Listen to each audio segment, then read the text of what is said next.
Matthew 7, beginning in verse 15.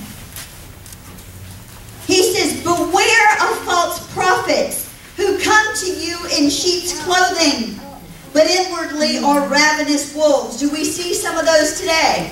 Yes, we do. You will recognize them by their fruits. I want to stop right there for a second. I want you to understand something. You can know a false prophet, a false preacher, a false teacher, and a false convert by the fruit that is in their lives. You can look at somebody and see what kind of fruit they're producing, and it might even look good on the outside. But you know, if you look and examine real closely, it probably is pretty rotten and stinks pretty good. I've been to the grocery store before, and I brought home a really nice cantaloupe melon before that looked really good on the outside. And when I opened that baby up, it was like, woohoo! And it was nasty. That's the kind of fruit the Lord's talking about. You can look good on the outside, but in the inside, you can stink pretty bad and have awful fruit. So you can tell a false prophet, teacher, preacher, and a false convert by their fruit. Let's go on. Are grapes gathered from thorn bushes, or figs from thistles? So every healthy tree bears good fruit, but the diseased tree bears bad fruit. A healthy tree cannot bear bad fruit. Isn't that comforting? Isn't it comforting to know that if you are a child of God that you can't bear bad fruit?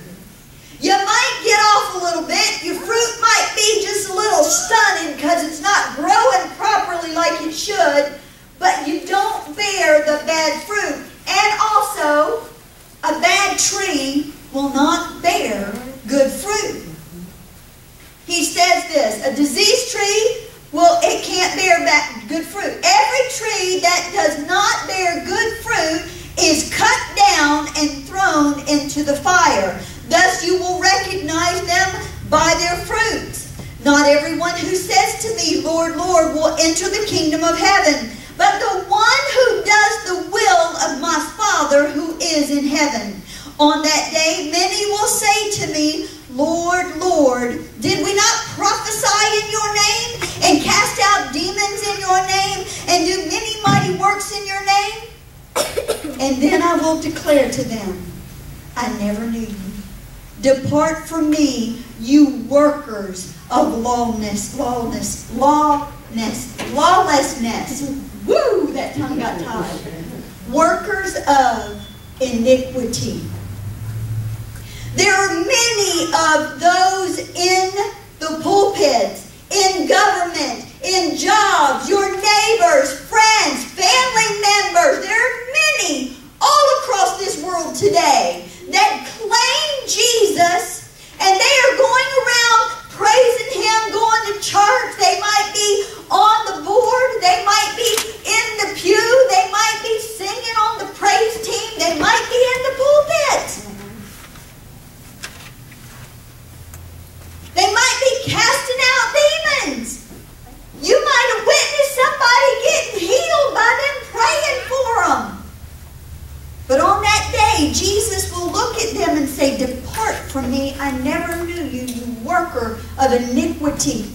How can that happen? How? You sit there and go, well, they call Him Lord, so they must be saved. No, everyone, it says, every knee shall bow and every tongue confess that Jesus Christ is Lord to the glory of God the Father. Everyone will declare Him Lord. Everyone, every demon in hell will declare Him Lord. Satan himself will bow that knee and declare Him Lord. But they say, Lord, we did. Look what I did. I cast out that demon. I healed. I preached. I did all this in your name. Do you get it? Are you getting it? Do you see the self-righteousness that's just coming up? The puffness, the